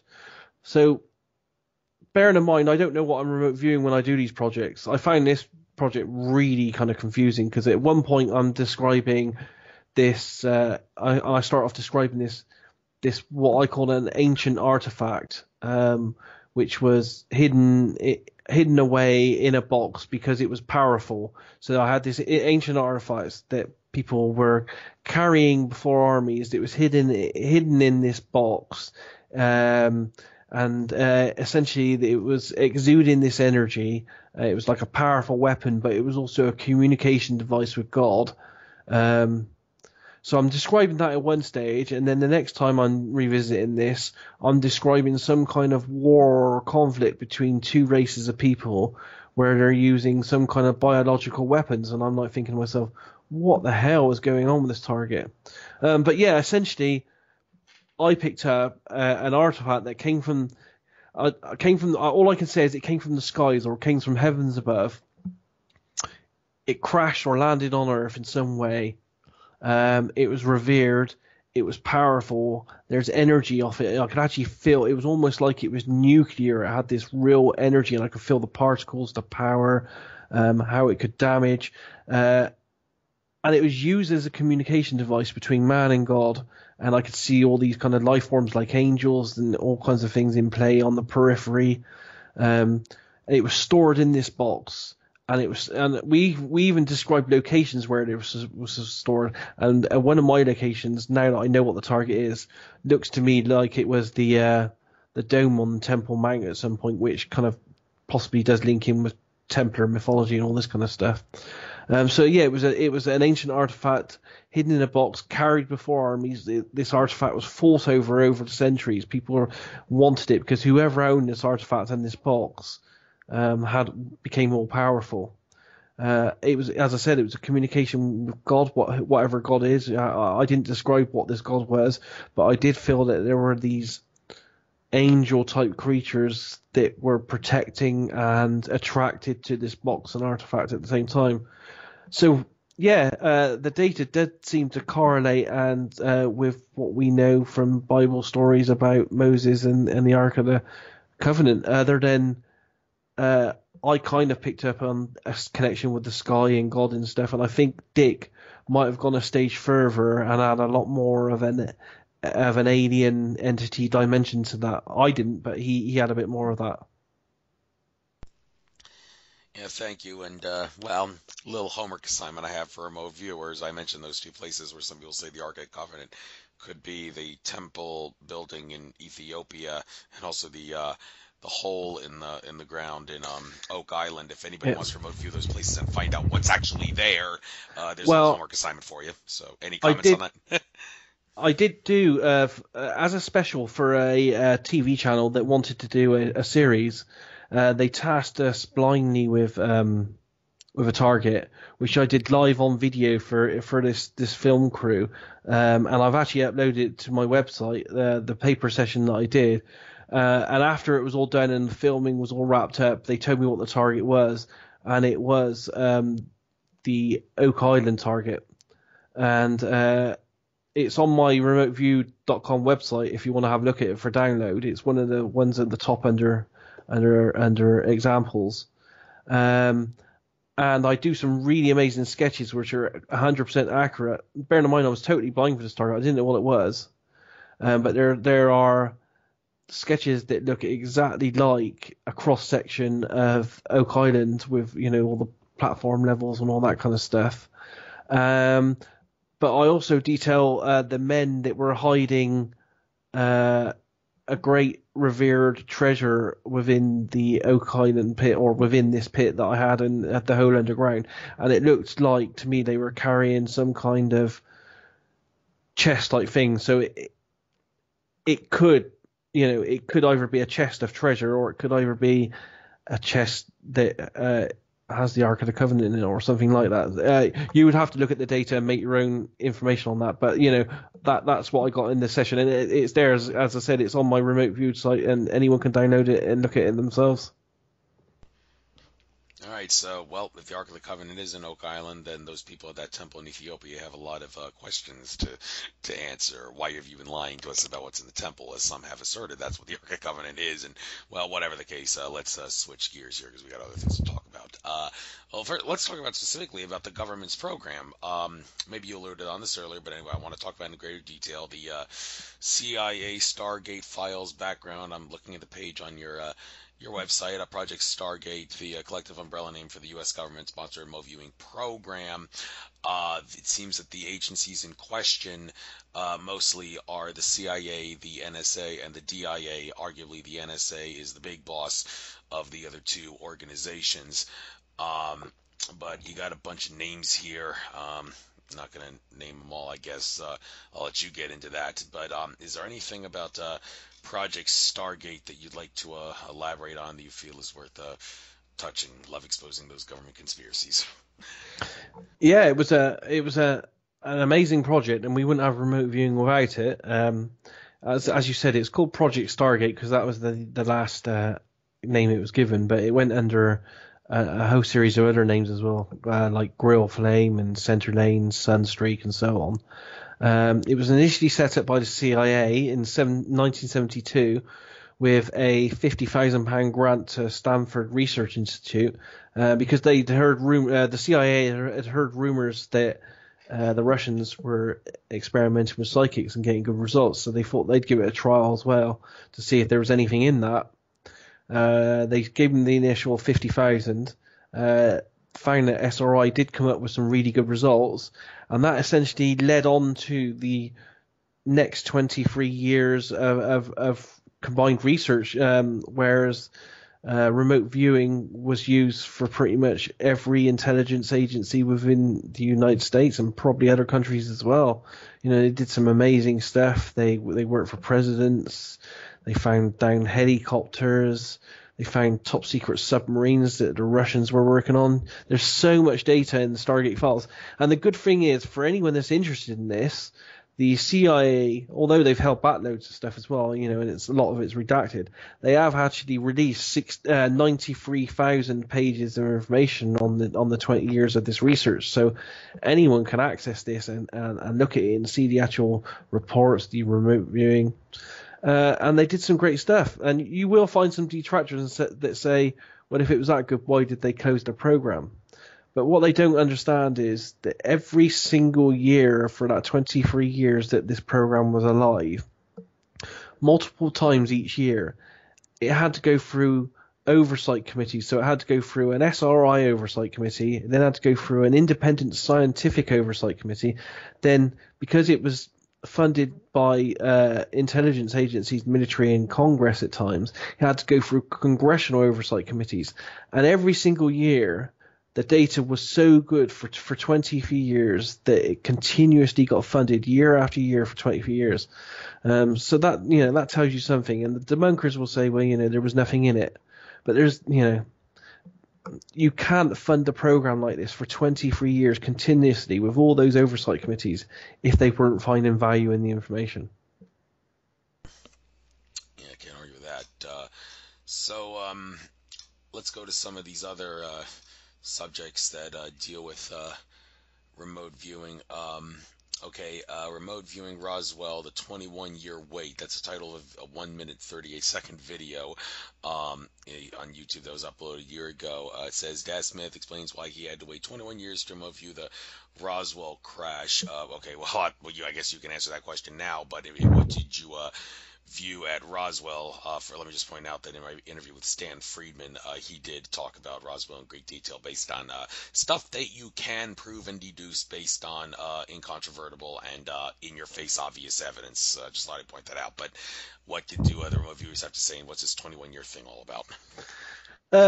21 years because pretty much all my life, but mainly from the age of 18 onwards, I've been a hardcore UFO nut, and I collected everything I could possibly find on the subject. So I've got hundreds and hundreds of books, and at one point I got rid of them a few years ago. But at one point I had every public piece of available UFO footage on video from the years 1947 to the years 2005, and I'm talking hundreds and hundreds of 3, 6, and 8 hour videotapes.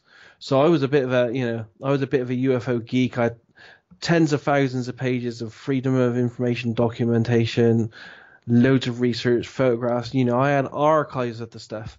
And in 2005, I kind of stopped investigating it so much and moved hardcore into remote viewing. And it's just a bit of a hobby of mine now, just to keep it on the, I'm still interested in it, but it's on the outskirts of my interests. But Roswell is a core story in ufology, and I've read all the books, seen all the witness testimonies, seen all the videos. But as a remote viewer, given targets every single year, going back 20 odd years now, 23 years, I had to wait literally 21 years for someone to actually target me, because as a remote viewer you can't choose your own targets because you would know what you're reviewing. Everything has to be blind, and I literally had to wait 21 years for someone to actually give me Roswell as a blind target for me to look at. Thank you very much. Glad you got into that. Let's go into some of these other things that are on the Farsight Institute webpage. If these are not areas of expertise for you, because that's not really your website, then just say so, and I'll move on to something else. But if you can offer anything based on what you've heard other remote viewers say, then by all means, say what you know. Yeah. I did interview Lynn Kitai. I'm going to be seeing her at the conference that Andromeda Council Contactee Tolek is offering in Sedona, Arizona in September, around the fall equinox time period. The Phoenix Lights. She does research on that. Now, the interesting thing about the Phoenix Lights is one thing I didn't really discuss with her in my interview with her. She tries to stick to like evidence you can prove and all that, but that those Phoenix Lights, they appeared around the same time as the Hale-Bopp comet, and Alex Collier, VT contactee fame, asserted that the Hale-Bopp comet was actually an extraterrestrial biosphere craft masquerading as a comet, which kind of makes you think, maybe the Phoenix Lights were the Hale-Bopp comet was their aircraft carrier, if you will, and the Phoenix Lights came to Earth from there. I asked Lynn Keitai that, and she said, interesting theory, but you know me, I try to stick to stuff I can prove. Well, I just thought I'd point that out, but anyhow, the Phoenix Lights, a lot of people want answers to that, especially what Governor Fife Sifington did the whole thing with the bringing the ET on stage. That was pretty insulting to a lot of people. So if you want to know what the Phoenix Lights were, do you have anything to say about what you or others have seen? Yeah, yeah. I mean, this is a project I really like because you heard me discuss earlier that it's important to have feedback, and the Phoenix Lights is quite a good UFO case because there are quite a lot of witness testimonies from different areas of Phoenix itself, which gives you a lot of data to triangulate. But also, there's lots of separate videos from those different people as well, and photographs. So, for a UFO case, it's a solid one because there is a lot of feedback there that you can then use to look at the accuracy of what we as remote viewers come up with. And both myself and Dick Algire were at this target for the Farsight Institute, and we both describe, without doubt, solid, man-made craft in sky. And I say man-made because I don't mean made by man on Earth. I mean it's a solid craft with physicality.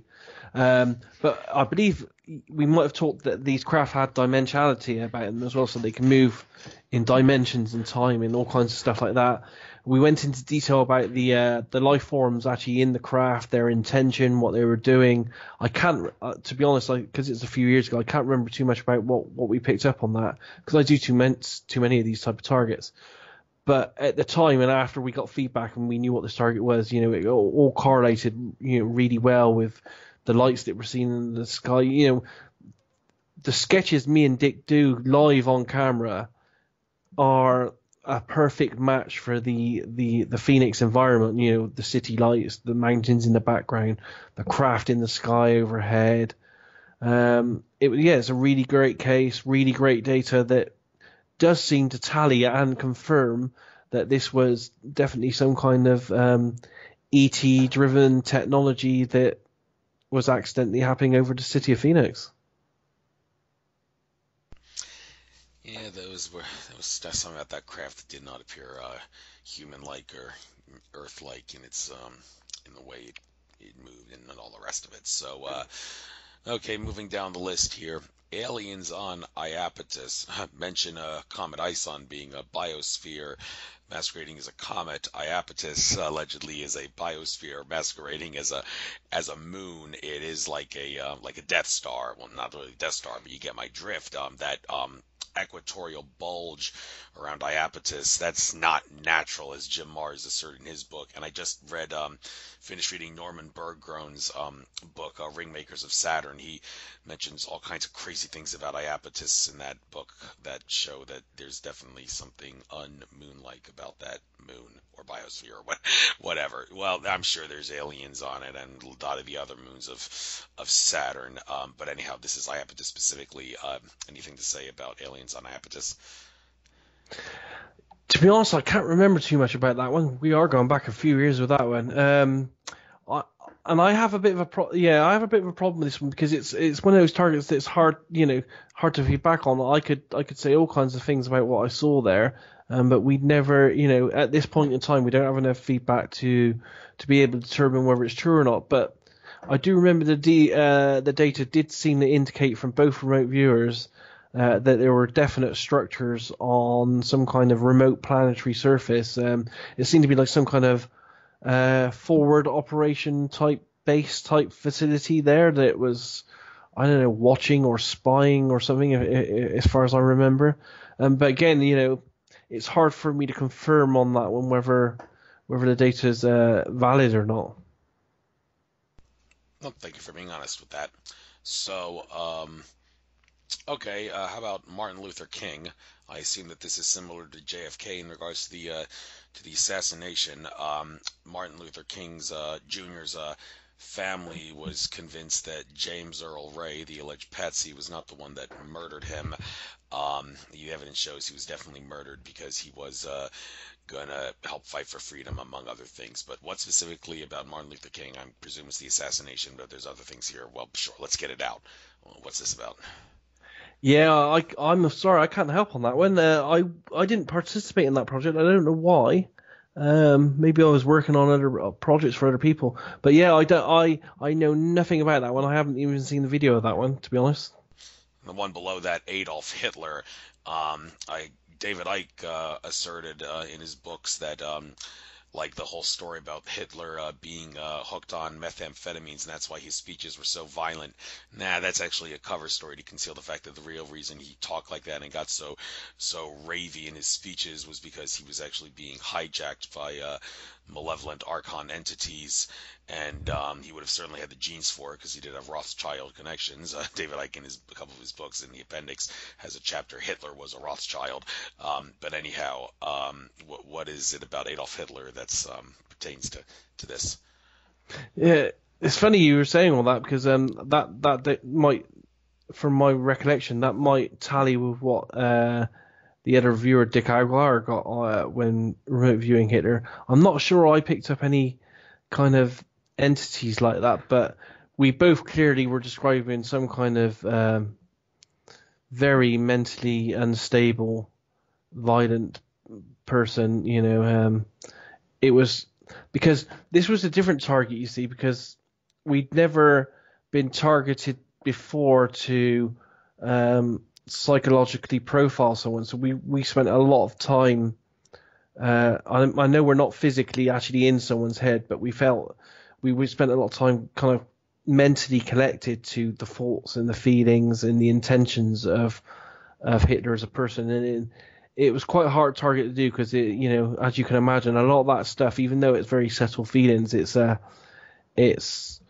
quite harsh and it's not very nice stuff to do. So yeah, we picked up all that kind of stuff, and Dick, I'm very sure Dick did pick up quite a lot of very interesting information that didn't seem to indicate that there was some kind of entity type possession type interference with Hitler going on there. I'm not sure I confirmed any of that, but as I said before, with remote viewers, we tend to be forced to focus on different things at a target unknowingly and not knowing how the mechanism does it. But it does seem to tally with what you were saying. Yeah, David Icke did say Hitler would complain. His advisors and aides would point out that Hitler would often complain of being possessed by something. So make that what you will. By the way, out of curiosity, is there any way a remote viewer that, to your knowledge, could determine if Angela Merkel really is Hitler's daughter? I mean, by remote viewing the genetics, or is that not really something that you can comment on? Can genetics be No, remote viewed, actually, is a good question to ask. well, I don't see any reason why not. I mean, as an example, as a project for the International Remote Viewing Association a couple of years back, they set a project in the remote viewing community that myself and a few other remote viewers from different schools answered, and that target there was looking at what they call a bacteriophage. So it's the tiny mechanisms behind bacteria. Um, the results of these are also available online, and it's published in my magazine as well. The final report, the sketches and the detail that we provided shocked the scientist that was analyzing the data so much that he said a statement. He said, "I just cannot believe that these sketches are so accurate from people that didn't know what they were viewing." And so that was some kind of medical kind of target on the microscopic level. So DNA, I mean, the thing about remote viewing is we have yet to tap its final abilities and where this can go. It doesn't seem to have any hindrances. So yeah, I think medical stuff like looking at DNA is a great is a big possibility. Mhm. Thank you. Now let's go to some other stuff dealing with outer space, Mars, and what's on Mars specifically.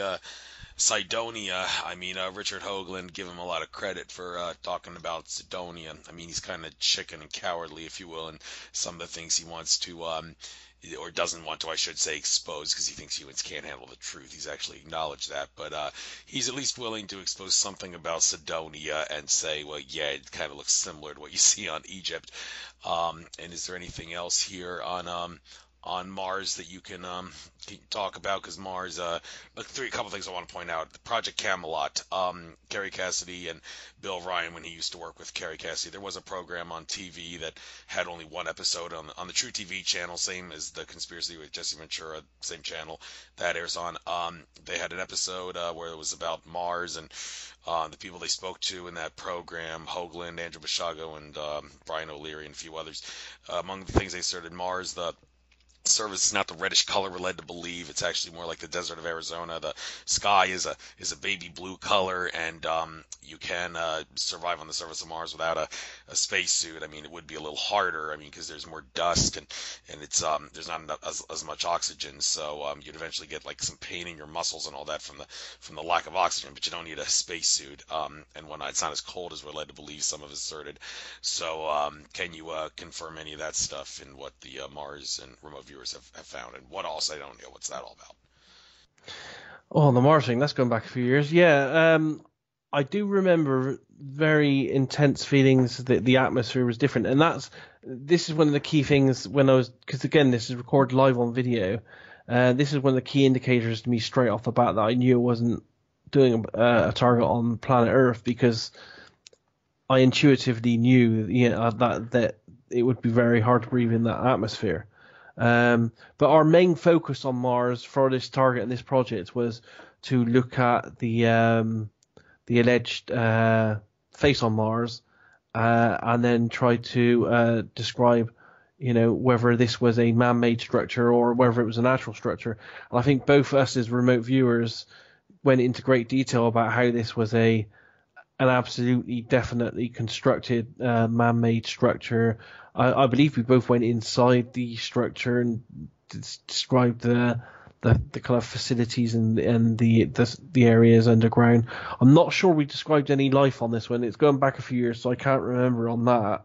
And we weren't specifically tasked with primarily looking at who built it, just whether if it was artificial or whether it was natural. Undoubtedly, we both described this structure and other structures on Mars. I'm not even sure we described this one as being habited at the time. As I said, it's going back a few years, and some of these targets kind of all mix into one after a while. But yeah, without doubt, we both described structures on Mars, and we've done other targets on Mars for Courtney and other people as well. In fact, I would say there's probably hundreds of remote viewers that over the years that have done targets on Mars, and we're talking targets now that I've seen go way back to the late 70s, and pretty much all remote viewers that get targeted on Mars and on the Moon, without doubt, all described structures on the Moon and Mars, both on surface, under surface, and primarily on the Moon, but maybe even on Mars as well, that some of these structures are inhabited.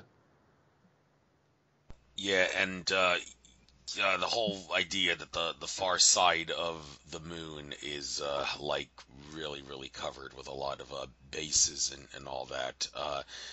Can you confirm that in any way? Yeah, well, obviously we have no hardcore feedback from that other than what we hear from whistleblowers and the occasional image. So I don't know if my data is real, but yeah, I've been tasked with viewing the moon, and I've picked up loads of structures and underground and above ground. I know so many viewers that over the years have been tasked with the moon by different schools, people with different beliefs. We're talking hundreds of remote viewers across the board, so I can't believe that the fact that the fact that we're all coming up with the same data saying that there are structures, does seem to be life on the moon and Mars, and it does seem to have been there over decades. And because these are tasked by different people with different belief systems at different times, in different decades across the world, I can't believe that all of us as remote viewers are picking up on some kind of imagination and fallacy here. I have to believe that conclusively all of us together are reporting something that seems to be some kind of definite reality. Yes. Okay. In regards to like remote viewing other realities, we talked about that in regards to like trying to remote view the other dimensions and realities. Well, when it comes to like remote viewing other universes, um, we can agree like differentiate all day and what the differences are between like universes, dimensions, and all that. But that's beside the point. The important thing is when you try to remote view other universes, some people would say like maybe this is where like remote viewing meets the roadblock because like George Cavazos, some of the more far out things he said is that there are like there's an infinite number of universes he asserts, and in some of those universes, well, and like a lot of them, there's like physics and realities that we could not possibly perceive. And someone who hears that will say, well, if we can't possibly perceive it, then you would have to imagine that Earthling remote viewers couldn't possibly perceive it either if they tried to remote view, because well, everything in that universe is well different from ours, and how it works. I mean, is there possibly an exception to that? And if someone wanted to do like a different form of remote viewing, that they could exploit the loophole and somehow channel to these universes, or is that something that's really too far out? You can't possibly offer an answer. So, other universes and all. Any comments? It's yeah, it's a hard one. I personally I don't see any reason why a remote viewer couldn't access that kind of information. Again, the problem we have is, I could give you 50 pages of information and say this is what I saw. The hard thing we would have is verifying whether, on that day what I gave you was my imagination or whether it was hardcore intuitive data or not. And that's why feedback is so important. But I don't see any reason, I don't see any reason why a remote viewer can't do it because in 23 years of being a remote viewer doing tens of thousands of experiments for people all across the world and lots of practice as well as a remote viewer, some periods in my life I was practicing 3, 4, or 5 times a week. I've seen, yeah, and on top of all this, I've read 93,000 pages of information. I've got every book, every video. I know pretty much all the remote viewers in the field. I can't find one instance, or can't recollect one instance where remote viewers have been hindered or can't go or achieve what they need to do. There doesn't seem to be any boundaries because if this is quantum entanglement or anything, we're not, as remote viewers, we're not actually traveling to these destinations. These destinations are already available within us, So I just don't see it, and all it is minutest level. It's just information that's been distributed, and all we are doing as remote viewers is we're just accessing that information. And I don't see that whether it's in a different time or a different dimension. I don't see how that has any problems for us being able to access it, because on the quantum level, if quantum physics is right and all this entanglement theory that people come up with is right, and it looks like it is, or it's the biggest and best developing theory out there, then these particles that make up us and the entire universe can exist in more than one space at one time. They can exist in more than one dimension at one time. They can exist here and be over the other far side of the universe at the same time.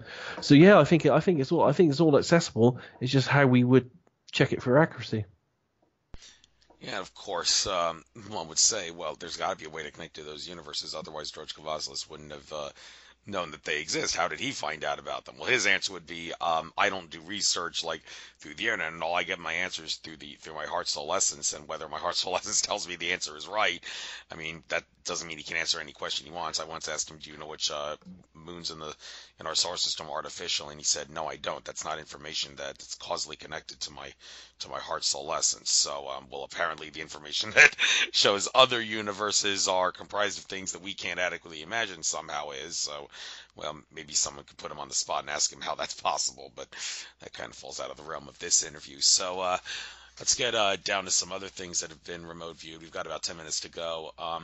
Inside Area 51, I don't think we covered that. And Andrew Bartz has said that people are kind of like pushing the whole ET UFO thing with Area 51 a little too much. The really important thing about Area 51 that we should be concerned about, he asserts, is the fact that it has a lot of time travel, timeline manipulation technology there, that like people that Andrew Bishago and such would probably be familiar with. That would be the real thing that we need to be concerned about, because of course if the government can see into the future on a future timeline, they can manipulate that timeline to make those events happen the way they want it to happen, as they allegedly did when they viewed 9/11 in the future all the way back in 1971, as Bishago asserts. But anyhow, Area 51, what have you seen, and is Andrew Barthes perhaps right in the stuff he says about it actually being a more of a time manipulation base than a UFO and ET base? I'm not sure. I'm not sure. I'm just trying to recollect if I picked up anything on time there. I don't think I did, but I know that I and I think Dick did as well. We both definitely picked up on. Again, we did this blind, so it was quite a shock finding that it was Area 51 afterwards. But we both definitely picked up on an alien presence, and we both picked up on experimental craft, and we detailed. I mean, I went into great detail. You'd have to see the sessions and the video. I went into great detail of knowing that this was an underground facility that had an above ground component, which consisted of runways and large buildings. And then I went and I knew it was in several levels below ground, and I went into great detail about what was on each level of this facility. You know, starting with life and resources on the first level with security. I went into great detail of what kind of security systems they had and so on. But deeper in the deeper levels, I went into a lot of detail as well about the different types of craft they had, how some were being back engineered, how some were our technology, how some were a hybrid of our technology and other technologies. But the most worrying thing for me was that they had these areas there that there was one area of storage of samples of life forms. I don't think they were live, not that I saw anyway, but it was like a big vast library of life form samples. But the worrying thing was that they had this whole level and department that was taking exobiology and weaponizing, bits and pieces from what they were picking up from the aliens. And I'm not talking about physical weapons. I'm talking about biological weapons that they were doing. So they were doing lots of very strange exobiology research that I found quite disturbing. And in one of the levels, what I encountered, which I found really fascinating, was it looked like they had captured and they had I like to say entombed, but entombed isn't the right word. Almost like in a prison cell. They had a life form in a prison cell, but this life form was circular, and it was like a big circular metallic ball. But it was an AI. It was it was a sentient artificial life form that they had, and they kind of had it in some kind of containment. And I couldn't understand why they had it in containment. But yeah, it was a sentient artificial life form that was alien that they had in containment, and that freaked me out. There, I was quite surprised by seeing that, as well as seeing and knowing that there were other aliens and all kinds of very strange stuff going on. But in the video that we did, I detail what goes on in each level. There were levels that were looking at actual physical weapons. I vaguely remember talking about some kind of microwave laser beam type thing that they were working on based on the alien technology and all this kind of stuff. So both of us picked up a huge wealth of information on that target, which does seem to correlate with all the whistleblower stuff that's come out about Area 51. Well, yeah, there's multiple levels, so I mean, even if there may be more ET and UFO stuff than there is time-related stuff, it's just that Bart just was trying to say if you had to pick like the key thing to be concerned about there, it would probably be the issue with time and not time manipulation and whatnot. But again, that's all new can of worms. I guess we have time for one more subject, and then we'll call it a day. Let's get back to the JFK thing, because it seems that there's a few things here pertaining to the JFK assassination that specifically refer to him in the afterlife, following him through the veil, as the Farsight Institute writes in one interview that was done on the Leak Project YouTube channel with Rex Bear a couple years ago. Now, when it comes to the afterlife, no doubt there is one. I read the book Peace at Last, The After-Death Experiences of John Lennon, where John Lennon was communicating with someone talking about, well, how humanity was in store for a lot of things in the future, but also this was like the mid-'80s when this was being talked about. And Lennon talked about the path he went through in the afterlife, and basically it's the path that seems consistent with what a lot of afterlife researchers have talked about. But when JFK went through the veil, the afterlife veil, I'm sure it was pretty prominent because of what he had done and violating his soul contract, and among other things. But in addition, one thing also about through the veil, that whole thing about coming in, whether or not you should go into the light. Going into the light, it seems the general consensus is going to the light won't hurt you, but it's not so much a trap as it is not the best choice. Some assert you really want to say, no, I'm not going to go to the light. I'm already infinite, so I am the light. And then once you realize that, that's when you get to move on into the afterlife paradise or whatever. But out of curiosity, can you offer anything about like what remote viewers may have said about what the light allegedly is that people talk about, and then get into what did you see regarding JFK's afterlife? Yeah. I mean, if anyone ever wanted to know what one of my most prolific and best experiences was, it was probably doing that one, because it was just so accidental. You know, it wasn't even part of the target to follow a person as they go through an experience like that. And what I found was, you know, at the time of JFK actually being shot and being killed, you know, you could actually pick up, and I picked up all this stuff about panic and dread, you know, all these fears, all these thoughts going through his mind of his family and all that kind of stuff. And then instantly that just totally stopped. And then there was this just amazing calmness and serenity. It was almost like, you know, flicking a switch from one to the other. And then just watching this kind of bundle of energetic particles kind of coalesce into some kind of vague shape of a human in this kind of like whole atmosphere of, you know, I would say particles and energy that was just moving. And then it was just amazing to watch pretty much out of nowhere all these other shapes coalesce into, you know, semi-human kind of rough forms of energy particles as they kind of move forward out of this veil of light and energy to greet JFK as he was transgressing over. And there was no malice, there was no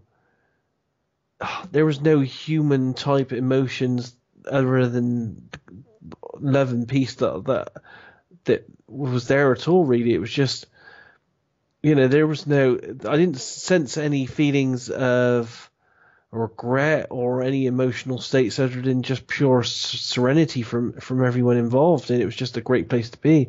I didn't sense any feelings that someone has to be judged on their actions in you know, on what they've done in any way. It just didn't feel like it. It just felt like one of the best, most peaceful experiences I've ever had. Well, thank you for getting into that. And well, yeah, peaceful experience I ever had. Nothing peaceful about JFK's death, but we're talking the afterlife here. It's a completely different zone and whatnot. So, well, I guess I'll give you the last 2 or 3 minutes here to give out anything that you'd like that to conclude. We mentioned your websites at the beginning, but you can give them out again and any contact info you want and all that, and then we'll call it a night, or in your case, call it a morning, because I think you're in the morning hours already in your time zone in the British Isles, if that's where you are at the moment. So anyhow, what do you want to conclude with? You got the floor for about 2 or 3 minutes here. Yeah, sure. I mean, if anyone wants to explore this further, as we've discussed, there are plenty of videos on YouTube. Some of them you can get for free now, because once Courtney's had them out for a couple of years, he puts them out there for free. And the JFK one's a good one to start. Remember that all remote viewing should be done blind. If anyone wants to hire a remote viewer and they find that remote viewer won't work blind, then don't work with that remote viewer, because you're not going to get the best results. Also remember that remote viewing is fallible, it's not 100% accurate. So you have to pick a credible person with a good track record that works properly. And if anyone wants any more information, they can go to my website, remoteview.com. I also have a free Remote Viewer magazine, and there are 16 issues you can download for free on 8martinis.com. You can find me anywhere on the internet if you want to ask any questions. And that's pretty much it, other than anyone can do this. Anyone out there has a small bit of intuitive talent, and some of you have large bits as well. It just, you just need to look into it, have an open mind, and above all, the biggest tool and the biggest help to all my remote viewing and everything that I've done in life is meditation. If you really want to get into any of this kind of stuff, meditation will help with everything. Good thing you pointed that out. I hadn't talked about meditation all show, and then you conclude by saying it's key to getting into this kind of stuff. I can certainly understand why it helps you get closer to source. So, with that being said, I will try to upload this as soon as possible. Hopefully by tomorrow midnight at the latest, I'll have this uploaded to YouTube. I'll post a link on your Facebook page so you can promote it or not if you want. And just so you know, I did actually add you to my Facebook group during the show. Some people get into a huff if you add them to groups without asking them, but I presumed you wouldn't have a That's problem. fine. Well, I presume you wouldn't mind because you're on my show, so you're not going to mind me adding you to the group. So wish you the best of luck, and good luck on everything you do in your future endeavors, and good luck on the rest of your remote viewing and down-to-earth viewing trek through infinite consciousness. Take care, Daz. Take care, and it's great talking to you. Great to talk to you too.